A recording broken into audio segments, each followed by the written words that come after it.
Assalamualaikum warahmatullahi wabarakatuh. Selamat pagi dan apa kabarnya Mang Cek Bicek penonton setia Pal TV dimanapun Anda berada. Hari ini tentunya balik lagi di program Halo Palembang edisi 26 Oktober 2020. Kami masih live dari kantor Ombudsman Perwakilan Provinsi Sumatera Selatan.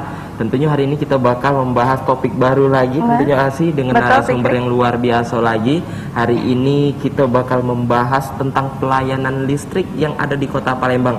Oleh karena itu pemirsa, sekarang kita sudah bersama dengan 3 narasumber yang luar biasa. Kami ucapkan selamat pagi yang pertama kepada Bapak Nanang Prasetyo selaku manajer unit pelaksana pelayanan pelanggan Kota Palembang. Selamat pagi Pak Nanang, sehat? Semangat. Semangat. Wah, langopi berarti Pak. Dan berikutnya di sini juga ada Bapak Joni Putra selaku senior manajer distribusi unit induk wilayah Sumatera Selatan Jambi Bengkulu. Selamat pagi Bapak. Selamat pagi. Sehat Pak? Alhamdulillah ya. Dan juga ini berupa ini yang sudah sangat familiar ya, sudah nemenin syuting dengan kita Asi. Di sini ada Bapak Muhammad Adrian Agustiansyah selaku Kepala Perwakilan Ombudsman Sumatera Selatan. Selamat pagi Pak Adrian, sehat? Pagi, alhamdulillah sehat. Sehat terus Pak Adrian ini. Oh, mantap. Nah, inilah emang aura-aura wong soge itu beda ya. Kalau benular Asi gitu di sini. Amin ya Allah. Dan pemirsa Pal TV mungkin jam 8 pagi hari ini pemirsa baru nak mulai beraktivitas atau mungkin nak mulai sarapan ya pada pagi hari ini. Tapi jangan lupa kalau misalnya memang nak beraktivitas, nak pergi ke kantor atau juga mungkin nak mulai nak ada meeting Zoom, meeting online, terus juga mungkin ada yang nak mempersiapkan anaknya nak sekolah online juga. Jangan lupa protokol kesehatannya tetap dijaga ya. 3M-nya tetap harus dijalankan, menggunakan masker, mencuci tangan dan juga menjaga jarak ya. Dan pemirsa Pal TV, oleh karena itu kita ngomongin tema yang sudah disebut ke Mang Cek Fikri tadi ya. Dan tentunya kita ngomongin tentang listrik ini dari awam menjadi paham, Cak Fikri ya. Tapi sebelum itu, sebelum kita ngobrol lebih lanjut, nak ngucap ke dulu selamat Hari Listrik Nasional untuk Pak Nanang dan juga Pak Joni ini ke 75 tahun ya Pak ya. Dan semoga listrik di Indonesia khususnya di Kota Palembang terus juga di Sumatera Selatan ini makin membaik dan juga makin banyak stimulus yang diberikan ke masyarakat tentunya. Amin amin ya. Biasanya Pak menulang tahunnya ada traktiran. Betul. Nah, kalau untuk ngomongin traktiran atau ngomongin keadaan yang ada di listrik di Sumatera Selatan khususnya di Kota Palembang ini, Cak, mana Pak sejauh ini, baik itu dari pengaduan, terus juga pelayanan, tagihan dan lain-lain. Silakan Pak Nanang. Pak Nanang terlebih dahulu. Oke, baik, terima kasih Mbak Asi, Mas Fikri ya. Baik, mungkin saya sapa dulu pemirsa Pal TV ya, yang luar biasa ya. Di tengah pandemi COVID-19 ya, tetap jaga kesehatan ya. Terkait dengan kondisi ya, keadaan listrik secara umum ya, untuk Sumatera ya, pasokan kita alhamdulillah ya, reverse margin kita atau cadangan kita ya, itu hampir lebih dari 20% ya. Untuk Palembang sendiri khususnya, terutama juga untuk nanti mendukung U20 ya, tahun 2021 ini, alhamdulillah Palembang daya kita sangat cukup ya, sekitar untuk Sumatera Selatan ya 1.300 MW ya, sekitar itu, sedangkan beban puncaknya hampir 800. Jadi kita masih ada reverse margin sekitar 500 MW. Jadi secara kondisi kelistrikan alhamdulillah sangat cukup. Jadi sejak akhir 2016 sampai dengan saat ini alhamdulillah tidak ada lagi defisit daya ini Pak Ardian. Mungkin itu Pak Asih, Mas Fikri. Kalau itu tadi dari Pak Nanang, mungkin kita pengen dengar juga ini dari senior manager kita, dari Pak Joni. Silakan Pak. Ya, terima kasih. Selamat pagi pemirsa Pal TV.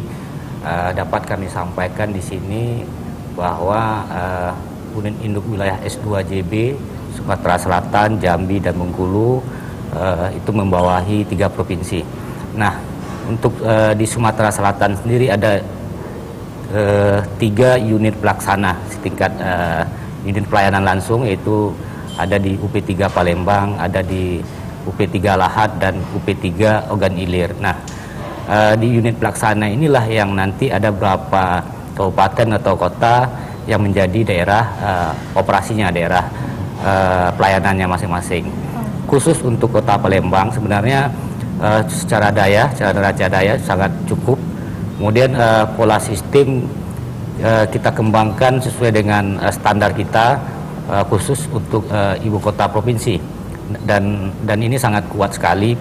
Penguatan itu sudah dimulai sejak adanya Asian Games tahun 2018 yang lalu.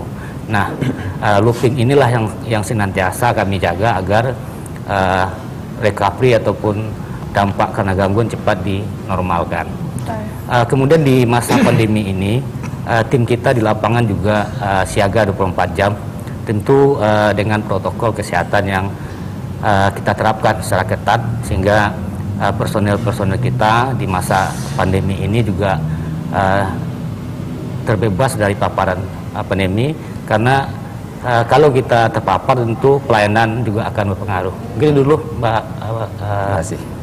Baik, kalau ngomongin tentang pelayanan, mungkin PLN sudah mempersiapkan dengan baik. Tapi di umur 75 tahun ini apa program atau target ke depannya untuk pelayanan masyarakat semoga makin baik dari PLN? Silakan Pak Joni terlebih dahulu. Oh ya, secara umum target kami ya, secara korporat, pertama tentu kita akan meningkatkan keandalan, itu pasti terus menerus. Kemudian yang kedua tentu kita akan berusaha menekan biaya pokok produksi ya, BBP. Kemudian yang ketiga yaitu bahwa kita akan fokus ke pelayanan pelanggan. Itu ya kondisi targetnya. Kemudian untuk S2JB sendiri kita juga punya roadmap ya yang kita susun sampai tahun 2024. Indikator-indikator kinerja di sisi distribusi bahwa pada tahun 2023 susut distribusi atau kehilangan energi kami itu harus berada di angka 7,5%, yang saat ini sudah di 9% ya, dan 4 tahun ke depan kita harus bisa di bawah 8%. Itu target kita, target unit S2JB.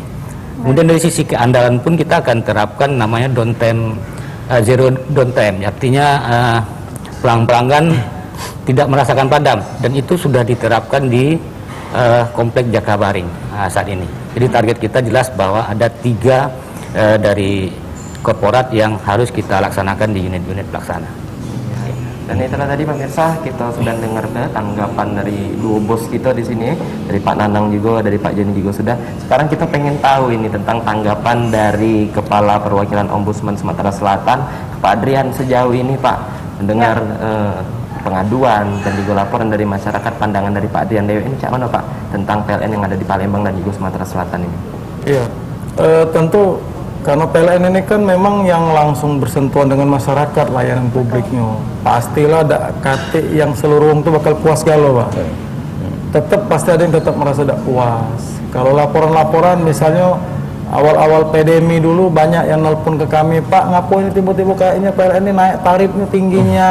Nah kayak kemarin tuh Pak ya, sempat heboh juga bahkan secara nasional. Nah ini ternyata setelah kita klarifikasi, bahkan Ombudsman tingkat nasional juga melakukan klarifikasi, ya selama ini memang PLN belum pernah naik ke tarif. Ngapo naik, ya ternyata memang terjadi perubahan kebiasaan kita. Kalau tadinya memang mungkin ibunya, bapaknya, anaknya ya kapan dari pagi sampai siang, sampai sore itu di luar rumah. Sekarang gara-gara pandemi mesti WFH. Betul. Yang budak-budak tadi mesti daring di rumah. Nah ini kan makan listrik kalau Banyak aktivitas yang dilakukan banyak di rumah aktivitas. ya Pak. Biasanya kalau siang tuh AC tidak hidup, tapi karena ada anak-anak ya terpaksa ngidupin AC. TV tidak hidup, terpaksa ngidupin TV. Komputer tidak hidup, terpaksa ngidupin komputer. Nah dan ini kemarin juga akhirnya banyak juga masyarakat juga yang nelpon ke Ombudsman, kita kasih pengertian mak itu, dan alhamdulillah mereka cukup ngerti model mak itu. Tapi ya selain itu juga ada juga mungkin laporan-laporan lain yang masuk ke kami. Misalnya kayak kemarin dulu pernah ada proses pencatatan listrik yang ternyata ya mungkin kelalaian dari petugas-petugas di lapangan model itu. Mungkin masih ada dua oknum yang apa ya, mungkin nyatetnya juga tidak terlalu valid seperti itu. Dan ini juga kemarin sempat juga masuk laporan ke kami model itu. Tapi alhamdulillah walaupun ada laporan yang masuk di kami, sejauh ini memang PLN kami nilai cukup kooperatif. Begitu ada klarifikasi, mereka langsung melakukan klarifikasi seperti itu. Dan banyak juga hal lain seperti misalnya kayak yang kasus yang ada anak yang kesetrum di gardu kemarin seperti itu, dilaporkan ke ombudsman. Ternyata setelah kita investigasi, ya ternyata memang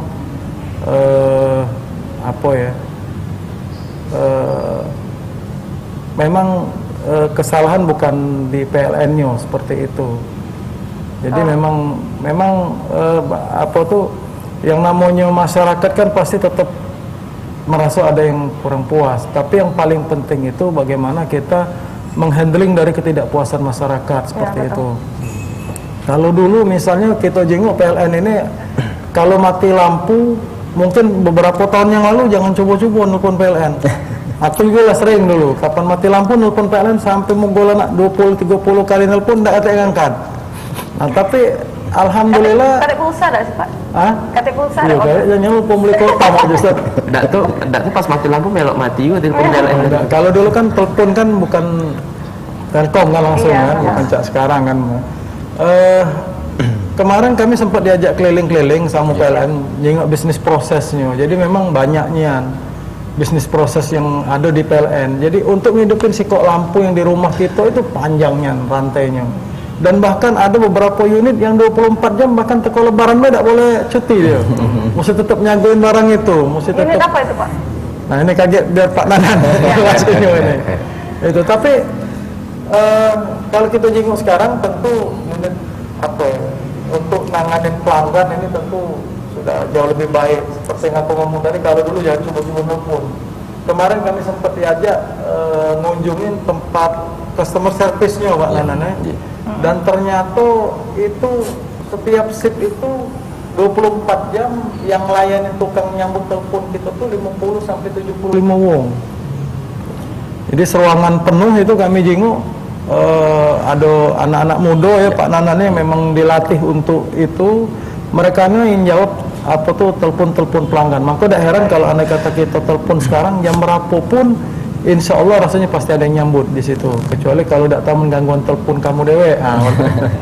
Berarti semakin hari semakin bertambah usia dari PLN ini, semakin baik pelayanannya dan juga semakin baik fasilitas-fasilitas yang sudah diberikan kepada masyarakat begitu ya Pak ya. Tapi yang ingin saya tanyakan, ternyata masih banyak pengaduan-pengaduan dan itu wajar. Berarti sistemnya berjalan dengan baik Pak. Kalau misalnya pengaduan-pengaduannya masih banyak. Tapi yang ingin saya tanyakan, apakah akan ada program-program yang dalam waktu dekat yang akan diberikan kepada masyarakat di masa pandemi ini, yang kita tahu ekonomi kita melemah. Silakan Pak Nanang. Baik, terima kasih Mbak Asih. Teman-teman terima kasih Pak Dian. Jadi betul yang disampaikan Pak Dian tadi di awal tahun 2020 kemarin ya Pak ya. Kami keliling dengan ombudsman, katanya kalau tak kenal maka tak sayang ya. Jadi mulai dari pembangkitan ya, kemudian transmisi ya. Di situ ada unit pengatur beban kami ya. Kemudian ke distribusi ya, ke gardu induk juga. Kemudian sampai kepada pelayanan teknik dan juga call center yang disampaikan Pak Dian tadi. Unit pengatur beban kami ya sama pembangkit kami ya itu 24 jam. Jadi sistemnya shift ya. Kemudian gardu induk, kemudian juga unit pengatur distribusi kami itu juga 24 jam. Kemudian pelayanan teknik kami juga sama 24 jam. Kemudian call center kami juga 24 jam. Baik. Jadi, untuk lebih meningkatkan pelayanan kami juga ya, seperti yang disampaikan Pak Dian tadi ya, tidak hanya ya melalui phone in ya, web in ya. Saat ini kami sedang mengembangkan super apps ya, New PLN Mobile. Super app? Ya, apa itu? aplikasi startup seperti Grab, Gojek ya. Nah, ini kami punya New PLN Mobile. Jadi sekarang tidak perlu repot-repot ya, tinggal install di Play Store. Kemudian apapun di situ bisa dilakukan touch dengan PLN. Pasang baru, tambah daya, keluhan ya, gangguan ya. Bahkan di situ sudah ada geografik, jadi petugas itu seperti kalau kita pesen Gojek. Jadi jadi keluhan atau gangguan kita ya itu ditangani oleh petugas yang mana nanti dia di posisi mana, berapa menit nyampe ke rumah kita.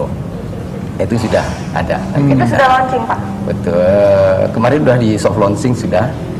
Launching belum berarti ya, baru softnya. Segera mungkin ini termasuk highlight ini ya Pak Joni ya. Nanti insya Allah di kemudian ada juga di situ fitur Swakem. Swakem itu yang tadi yang Pak Dian sampaikan bahwa banyak di awal pandemi ada keluhan-keluhan terkait dengan tagihan Pak ya. Nah, PLN bergerak cepat ya dengan menyikapi hal tersebut ya. Sekarang di PLN Mobile nanti ada fitur Swakem. Jadi Swakem itu pelanggan bisa mengirimkan foto KWH meter, stand KWH meternya ya melalui aplikasi tersebut. Ya, jadi pemirsa di usia ke-75 tahun ini luar biasa banyak terobosan, tentunya termasuk tadi PLN punya aplikasi yang tentunya pajak mempermudah masyarakat. Tapi ini tentunya banyak lagi yang bakal kita tanyai pemirsa. Jadi mungkin juga Asi ada pertanyaan yang pengen ditanya ke seputar aplikasi tadi. Tentunya banyak fitur-fiturnya juga yang harus kita gali lagi. Jadi buat pemirsa jangan kemana-mana, tetap dengan kami di Halo Palembang.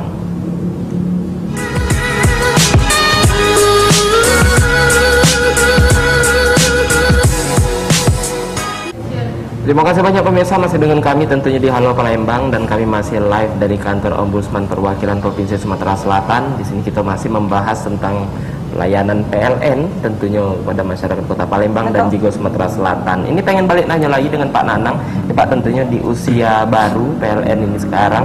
Ini pertanyaan pikir ini Pak, sejauh ini PLN ini dewek sudah pacak ditembus sampai ke daerah terpencil lah Pak? Ataukah masih ada beberapa daerah yang belum terjangkau dan menjadi misi untuk PLN di ulang tahun yang ke-75 ini untuk meluaskan jangkauan untuk di tahun ini Pak Nanang? Ya, baik Mas Wiki, terkait dengan rasio elektrifikasi ya Mas Wiki ya. Jadi untuk rasio elektrifikasi sampai dengan saat ini itu sudah 98% Pak Beni ya, sudah 98,30%. Jadi memang ada beberapa daerah ya yang saat ini sedang diselesaikan oleh unit kami ya, listrik desa ya. Ini masih ada sekitar 55 desa ya yang berlistrik non PLN di Sumatera Selatan. Di Sumatera Selatan ya, di Sumatera Selatan. Di Sumatera Selatan. Ya. Itu kenapa Pak? Bisa ada beberapa daerah yang belum terjangkau. Apa ada kendala oleh akses atau apa Pak yang membuatnya sampai sekarang ada beberapa daerah yang masih belum terjangkau oleh PLN itu tadi Pak? Ya, pastinya ini proses bertahap ya. Jadi setiap tahun ya kami dengan pemerintah tentunya bersama untuk bisa menyelesaikan hal ini ya. Memang banyak juga kendalanya, terutama yang di Sumatera Selatan ini ya. Ada yang memang tidak ada akses jalan sama sekali lewat sungai Pak ya. Iya. Kemarin kami meresmikan yang di Jambi ya, itu melintasi sungai. Kami harus membangun tower bentangannya 530 meter ya. 530 meter ya. Ya, Sungai Batanghari ya. Sungai Batanghari. Jadi kendalanya seperti itu. Tapi itu intinya bahwa ini amanah ya, tugas dari pemerintah ya. Mau berada dimanapun ya, mereka harus bisa dapatkan listrik. Itu targetnya 55 desa semuanya tercover dengan listrik, itu kapan Pak? Atau target per tahun itu berapa desa yang akan tercover sama listrik di Sumatera Selatan? Ya, baik. Sebenarnya target kami kemarin 100% di 2020 ya. Oke. Tapi karena ada pandemi dan lain sebagainya ini sehingga mempengaruhi hal itu ya. Ini untuk akhir tahun ini ya, kami akan mengoperasikan sekitar 8 desa lagi ya di wilayah Sumatera Selatan ya. Itu sekitar 2.314 KK pelanggan. Moga-moga mereka bisa bahagia. Daerah mana Pak itu Pak, kalau boleh tahu, kabupaten mana? Di sini ada yang di Desa Karangagung ya, Ogan Komering Ulu. Baik. Kemudian RUP, Srijabu, Telang, Keluang ya, Lepong Laut, Lubuk Sekunang, Sadowyaya ya. Di daerah Banyuasin, Ugan Ilir ya. Saya mau ke Pak Joni. Gimana koordinasi dengan pemerintah daerah atau stakeholder yang ada? Terkait dengan Oh ya, tentu dukungan dari pemerintah daerah jadi hal yang utama ya, terutama tentu membangun listrik desa ini kan tidak bisa PLN sendiri ya. Supporting dari pemerintah daerah, pemerintah desa untuk kelancaran pembangunan ini yang penting sebenarnya. Bisa saja kita punya tantangan masalah akses jalan, bisa saja masalah tanam tumbuh ya, bisa saja izin pendirian infrastruktur kita seperti tiang, jaringan. Nah ini memang dukungan dari stakeholder itu sangat penting. Dan selama ini berjalan baik ya, sangat baik. Tim kami di distrik desa itu bisa menyelesaikan berkoordinasi dengan pemerintah setempat dan masyarakat setempat. Dan kami pun setelah dibangun kita juga harus memenuhi standar layak operasi. Jadi kita pun mengurus izin SLO ya yang diterbitkan oleh Kementerian SDM untuk jaringan yang kita bangun. Nah, tantangan kami di sisi pelayanan ini sebenarnya Pak Adian dengan kondisi sekarang ini, yang pertama tentu cuaca ya. Cuaca ke depan ini sudah mulai dan kami sudah menyiapkan tim siaga juga. Kalau di Palembang ini ada sekitar 460 petugas. Kemudian yang lain bisa sebelum cuaca ini kita sering layangan Pak Dian. Layangan itu sangat sering sehingga kami untuk menerima keluhan itu manajer unit pelaksana atau layanan ULP ya rayon itu membentuk grup-grup WhatsApp dengan kepala desa, Pak Camat, Pak Lurah untuk memberi informasi kaitan dengan bahaya layangan. Dan kami juga akan feedback seandainya ada gangguan ke grup ya, ke grup stakeholder masing-masing unit layanan untuk menyampaikan sehingga penanganan kelistrikan ini lebih cepat. Baik. Jadi memang ngasih itu tadi sudah kita dengar bahwa memang ada beberapa daerah ya yang menjadi target untuk PLN di tahun ini. Dan juga kita doakan semoga lancar galau Pak. Jadi memang listrik ini memang benar-benar dirasakan oleh seluruh masyarakat sampai ke daerah pelosok tentunya. Tapi ngomong-ngomong Pak Adrian, sejauh ini dari laporan masyarakat yang ada di Sumatera Selatan, ini ada kabupaten atau kota terkhusus tidak Pak yang memang banyak nih laporan atau keluhan di PLN, mungkin daerahnya nih Pak kami sekian kampung belum ada lampu, belum ada ini. Nah ini dari laporan ke Ombudsman deh, cak mana ini Pak? Yo, kalau yang laporan memang macam-macam. Ada bahkan ada yang nelpon kami Pak, apa PLN ini pecah pembangkit listrik takut hujan katanya. Pembangkit listrik takut angin, kapan hujan mati, angin mati. Dan ternyata setelah kami investigasi di lapangan, memang PLN ini ada pengaman dewe untuk listrik. Betul. Dan itu biasanya yang kasus-kasus model itu terjadi di daerah-daerah pedesaan. Ngapa perlu pengaman itu? Karena kadang-kadang di pedesaan kan banyak dia ngelewatin pohon, banyak dia ngelewatin tumbuhan-tumbuhan. Yang kalau tidak katik pengaman itu justru takut lagi pas lagi hujan angin, hujan badai, tiba-tiba itu bersentuhan bahkan lebih fatal lagi. Nah ini juga kadang-kadang akhirnya Ombudsman juga memberikan apa ya pengetahuan juga dengan masyarakat terkait hal-hal yang model itu. Tetapi walaupun model itu juga ternyata di PLN itu kan dia ada titik-titik simpulnya ya. Jadi kalau pas mati mereka juga walaupun tanpa dilaporkan masyarakat juga biasanya mereka sudah tahu seperti itu karena kemarin waktu kami diajak berkunjung itu panel-panel untuk pengontrolnya itu juga lengkapnya itu. Jadi tiap-tiap titik-titik itu ada, tiap simpang-simpang itu ada. Jadi kalau terjadi gangguan mereka juga cepat bisa nanggulanginnya. Nah lalu kemudian menarik tadi yang diomongkan masalah listrik desa. Listrik desa ini kan memang target nasional seharusnya memang kayak seperti Pak Nanan tadi 2020 tadi mestinya sudah tuntas kalau.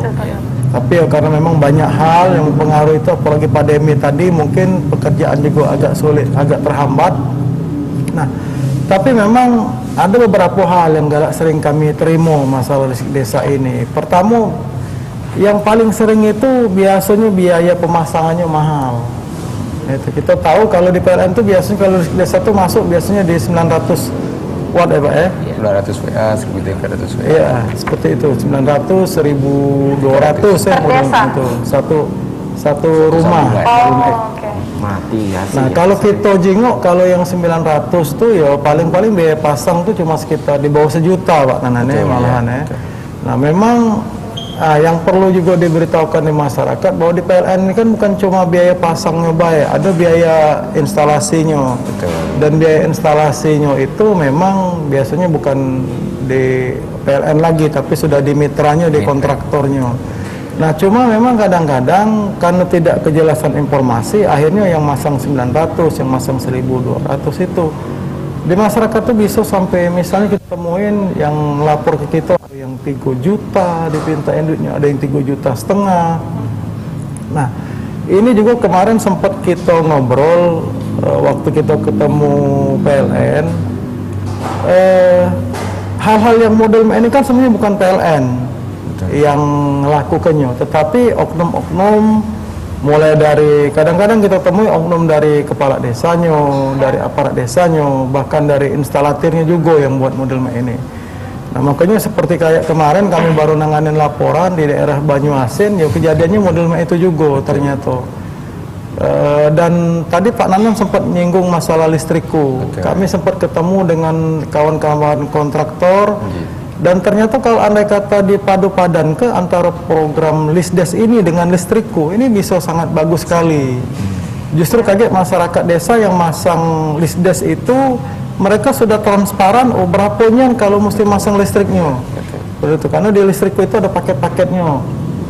Masang 900 watt misalnya, dengan 2 atau 3 titik lampu, 1 colokan itu sekitar 1.600.000-an model itu. Tapi kan enak, ini kan transparan artinya. Ombudsman mendorong juga cak manu sinergi antara pihak PLN dengan pihak kontraktor listrik, apalagi sudah ada wadahnya di listrikku ini, sehingga masyarakat tidak lagi mesti ngadepi hal-hal yang model ini. Betul. Itu. Dan itu sebenarnya nilainya cukup banyak loh. Kadang-kadang satu desa tuh bisa sampai 400 sambungan. Kalau misalnya dengan kelebihan 2 juta, ya 4 kali 2, 800 juta. Itu. Nah, tentunya dengan permasalahan-permasalahan ini apa yang dilihat dari kacamata ombudsman? Apakah memang koordinasi dari manajemen PLN dan juga yang pekerja yang di lapangan itu kurang sinkron, ataukah kurangnya sosialisasi dari PLN itu sendiri? Ya, ini juga kadang-kadang jadi masalah juga kan. Di satu sisi sempat kita investigasi, PLN juga ternyata sudah melakukan sosialisasi juga. Tetapi sayangnya kadang-kadang sosialisasi itu cuma di tataran aparatnya seperti itu. Nah, yang di aparat desa ini kadang-kadang beberapa oknum justru tidak mau lagi meneruskan informasi ini kepada masyarakat seperti itu. Jadi sehingga masyarakat di desa-desa juga tidak tahu seperti itu. Oh, berapa betul sih biasanya? Bagi penduduk desa sebenarnya yang sudah terbiasa pakai genset, angka 3 juta itu tidak begitu mahal loh sebenarnya. Karena satu malam mereka kadang-kadang mesti keluar uang untuk beli bensin. Kalau di desa kan sekitar 10.000 per liter. Itu bisa 4-5 liter. Jadi rata-rata per hari kalau memang mau betul-betul dia full listrik, malam-malamnya itu keluar uang 40-50.000. Kalau dikalikan 1 bulan ya sekitar 1.400.000. Jadi kalau 2 bulan 3 juta itu sudah balik sebenarnya. Nah, cuma kan kita kan bukan berpikir pada perspektif itu. Karena memang layanannya yang semestinya memang harganya seperti itu. Dan ini makanya kita akan dorong PLN, karena di masyarakat itu memang kalau sudah ada seperti itu, orang tidak akan melihat oknumnya, orang akan nyebut PLN-nya seperti itu. Nah, makanya ini sangat kita sayangkan sekali. PLN sudah berusaha untuk bekerja maksimal, berusaha secara transparan, bersih, tetapi ada hal-hal yang memang nampaknya memang mesti dibenahi bersama seperti itu. Berarti masih banyak permasalahan-permasalahan yang terjadi di lapangan ya, begitu ya Pak Adrian ya. Dan kita masih bakalin apa sih yang permasalahan, titik masalahnya itu di mana. Nah, tapi tahan dulu ini Pak Adrian, Pak Jani dan juga Pak Nanang, kita akan kembali lagi. Pemirsa jangan kemana-mana, tetap di Halo Palembang.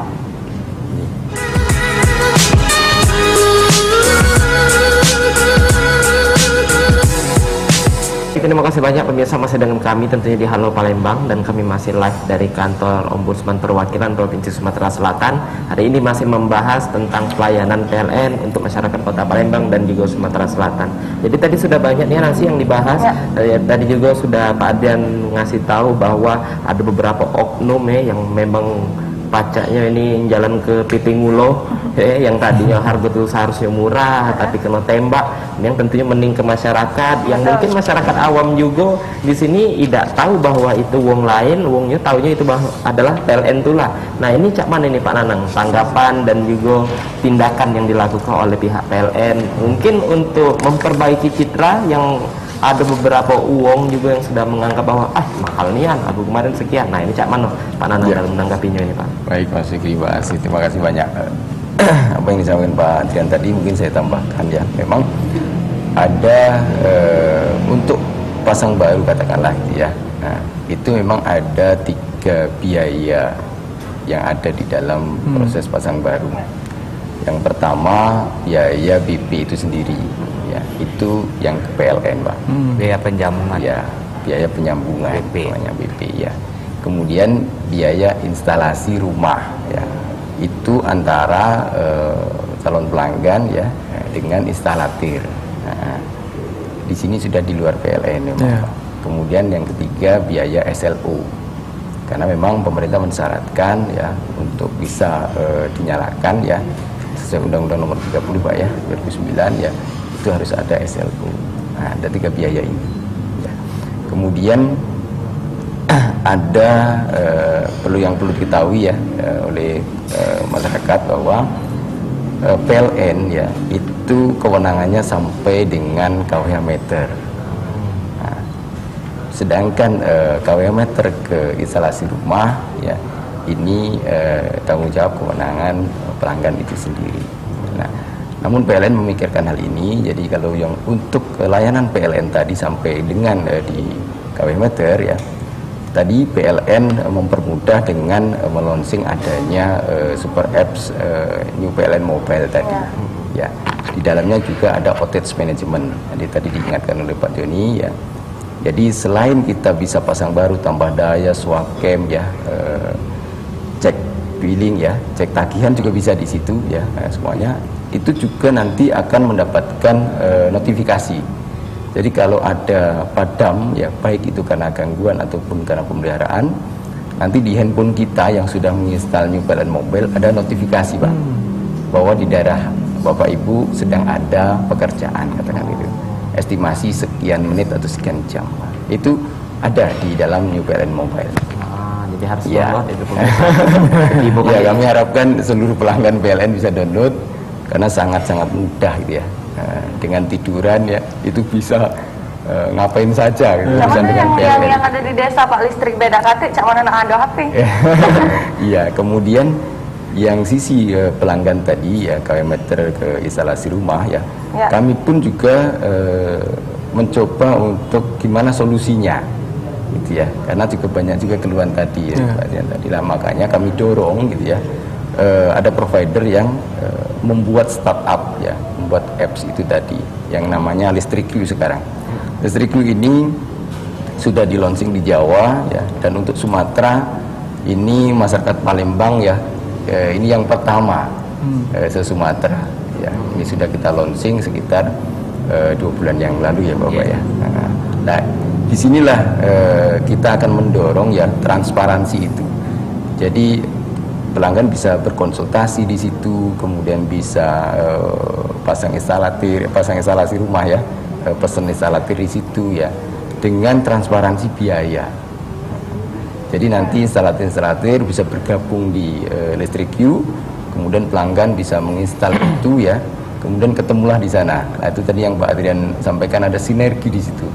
Ya, moga-moga ini menjadi solusi ya bagi pelanggan, calon pelanggan ya, juga Lisdes tadi, listrik desa.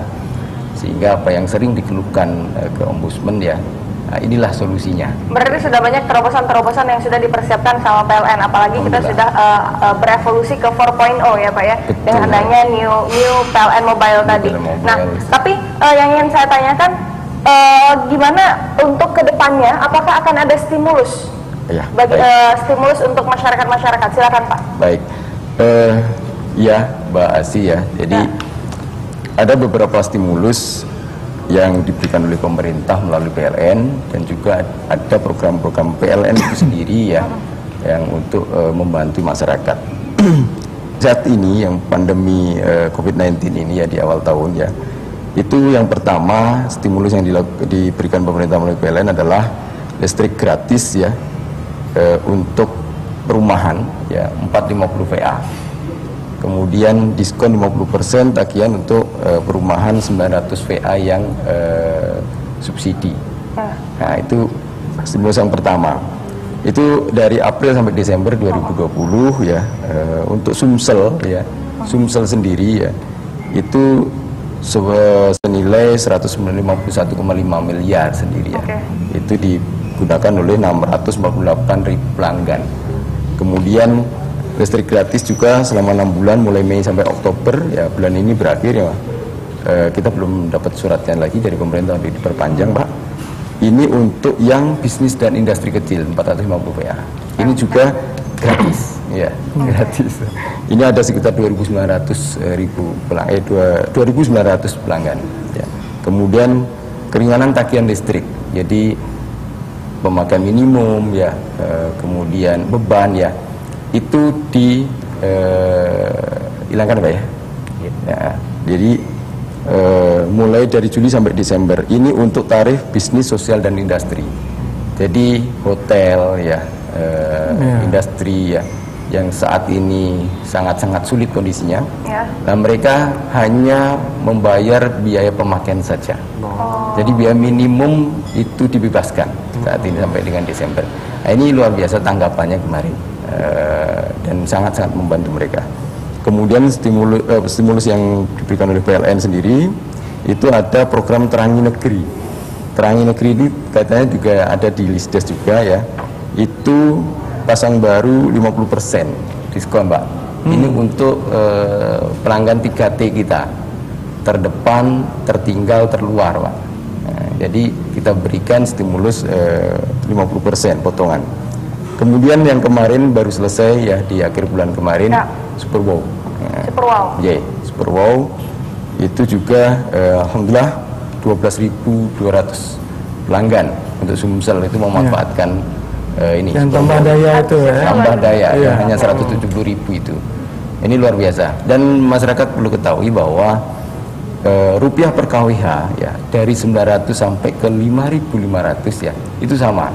Yang non subsidi. Jadi jangan khawatir, mending dayanya besar gitu ya. Jadi makainya juga lemah. Kemudian yang saat ini masih berjalan Super Merdeka, ini untuk kami dedikasikan untuk UMKM diskon tambah daya 75%. Nah, ini sampai tanggal 31 Oktober. Silakan ya, tinggal sedikit lagi waktunya ya, dimanfaatkan betul-betul ya. 75%. Sampai bulan berapa itu Pak? Sampai Desember? 31 Oktober ini. Oktober ini. Jadi itulah tadi pemirsa, kita sudah banyak mendengarkan tentunya stimulus yang ada di PLN yang tadi sudah disampaikan oleh Pak Nanang. Tapi sebelum kita nutup perjumpaan kita, ini boleh kita dengarkan himbauan dari Pak Joni untuk pemirsa PAL TV yang lagi nonton sekarang. Silakan Pak. Iya, terima kasih pemirsa. Pak Abian, akhir-akhir ini kita itu sering kehilangan alat ya, yang disampaikan Pak Adia tadi itu kaitan dengan simpul-simpul ada pengaman proteksi. Nah, di beberapa minggu kemarin ada oknum-oknum masyarakat ya yang melakukan pencurian, dan alhamdulillah minggu kemarin sudah ditangkap orang yang Pak ditangkap. Di 3 bulan yang lalu juga ada ya, dan sekarang sudah masuk ke tahap penuntutan ya di pengadilan. Nah, harapannya ke pemirsa masyarakat untuk dapat juga menjaga ya semua instalasi kita, instalasi PLN di sekitar lingkungan, dan jika ada hal-hal yang mencurigakan orang-orang, segera memberitahu ataupun menginformasikan ke PLN, bisa ke kepala desa karena sudah ada grup, bisa langsung ke kontak center PLN 123. Jadi informasi-informasi itu penting karena dampak yang ditimbulkannya akan dirasakan cukup besar ya terkait dengan kondisi pemadaman. Dan selanjutnya tentu di masa cuaca yang ke depan akan semakin tinggi curah hujannya, mohon izin, mohon persetujuan dan mohon kepada pelanggan masyarakat untuk merelakan pohon-pohonnya ya, jika ada petugas kami untuk melakukan penebangan nanti. Mungkin itu saja yang dapat. Berarti harapannya untuk bersinergi ya, Iya. ya seluruh lapisan masyarakat untuk bersinergi, PLN memberikan layanan yang terbaik, tapi masyarakatnya juga ikut menjaga fasilitas-fasilitas yang sudah diberikan gitu ya. Benar Nian. Boleh nambahin sedikit? Ya. Boleh. Terima kasih. Kami mengucapkan terima kasih banyak gitu ya ke Pemprov Sumatera Selatan, Pak. Karena kemarin minggu lalu kita sudah ketemu dengan seluruh UPD, Pak, untuk koordinasi masalah ini, termasuk juga masalah lisdes dan lain sebagainya. Ya. Kemudian terima kasih juga ke Pak Wali Kota ya, dengan seluruh dinasnya, PRKP dan DLHK karena membantu kami untuk menangani pohon-pohon tadi, Pak. Kemudian khusus Pak Kapolrestabes Palembang luar biasa dukungannya ke kami ya, untuk bisa menyelesaikan seperti yang Pak Joni sampaikan tadi, dan juga untuk pengamanan pohon dan juga layangan gitu ya. Nah, sinergi ini sangat baik ya, apalagi didukung oleh Ombudsman Pak Adrian ya. Ini sinergi yang luar biasa ya. Kita punya jargon sebenarnya dengan teman-teman di Palembang, Pak. Jadi indah dan terang kotanya gitu ya, sehat dan bahagia warganya gitu. Ini menunjuk ke bahwa sinergitas yang ada di Kota Palembang ini sudah berjalan dan sangat luar biasa. Tapi pemirsa, sebelum kita nutup perjumpaan kita bakal dengarkan juga ini himbauan dari Pak Adrian untuk pemirsa yang ada di rumah. Silakan Pak Adrian. Singkat aja Pak. Ya, tentu saja dalam layanan publik kita tidak boleh menghitung untung rugi. Betul. Betul kata Pak Nanan tadi, seperti Pak Joni tadi cerita, misalnya mau membangun jaringan listrik yang mesti nyebrang sungai yang lebar, kalau dihitung biaya investasi ini pasti nggak akan balik dengan. Tapi itu tadi, layanan publik itu tidak boleh ngitung untung ruginya, karena ini adalah kewajiban negara untuk hadir melakukan layanan publiknya. Apalagi kalau di Palembang misalnya khususnya masih banyak nih Pak, sisa 400 sampai 500 megawatt ya. Iya.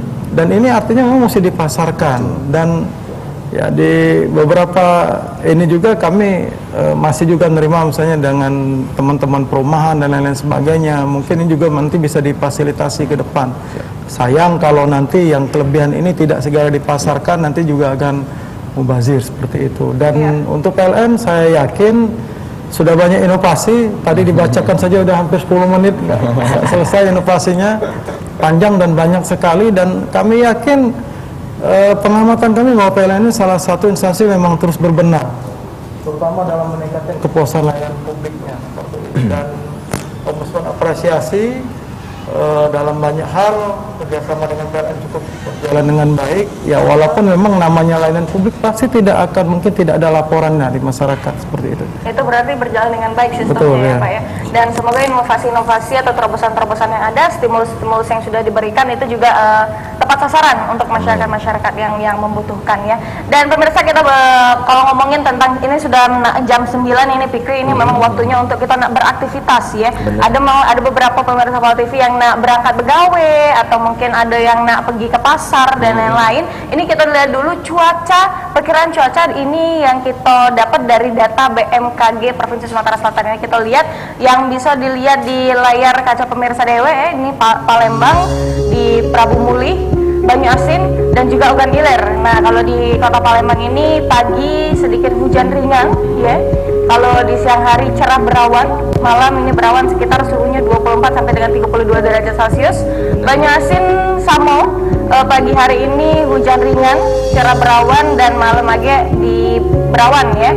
Dengan suhu 23 dan 30 derajat Celcius. Benar, dan juga untuk warga daerah Ogan Ilir ya, tentunya pagi ini memang agak-agak gerimis, tapi insya Allah agak pas siang dan juga malam pagi saja cerah, cocok untuk kawan-kawan nanti yang masih bakal beraktivitas di luar. Tapi ini cuman perakiraan cuaca baik buat kawan-kawan. Pokoknya jangan lupa untuk tetap bawa jas hujan dan juga payung ya. Lebih baik kita bersiap-siap dulu daripada lembab di luar. Nah, saro lah zaman mak itu Betul. Dan juga pemirsa, ini ramalan cuaca tadi untuk perjumpaan kita di Halo Palembang edisi hari ini. Kami ucapkan sekali lagi terima kasih banyak untuk narasumber kami yang luar biasa hari ini, sudah menunjukkan edukasi dan informasi yang sangat berharga dari Pak Nanang Prasetyo selaku manajer unit pelaksana pelayanan pelanggan Palembang, dan juga ada Bapak Joni Dani Putra selaku Senior Manager Distribusi Unit Indo Wilayah Sumatera Selatan Jambi Bengkulu. Kami ucapkan terima kasih Pak, dan juga selaku Kepala Perwakilan Ombudsman Provinsi Sumatera Selatan Pak Adrian Agustiansyah, kami ucapkan juga terima kasih banyak. Dan juga tentunya buat pemirsa yang sudah setia nyaksikan kami selama 1 jam ke belakang, kami ucapkan terima kasih. Dan jangan lupa tetap kerap ke 3M-nya, jangan lupa untuk patuhi perwali kita nomor 27 tahun 2020. Jangan lupa untuk pakai masker, jaga jarak, dan juga cuci tangan. Dan akhir kata, terima kasih Fikri. Dan saya Seva Raimonda, terima kasih sudah menyaksikan Halo Palembang. Terus saksikan Halo Palembang setiap hari dari jam 8 sampai dengan jam 9 hanya di PAL TV, memang punya kita. Wassalamualaikum warahmatullahi wabarakatuh. Protokol kesehatan tetap nomor 1. Terima kasih Bapak. Panas hujan berbunyi, makanan sehari-hari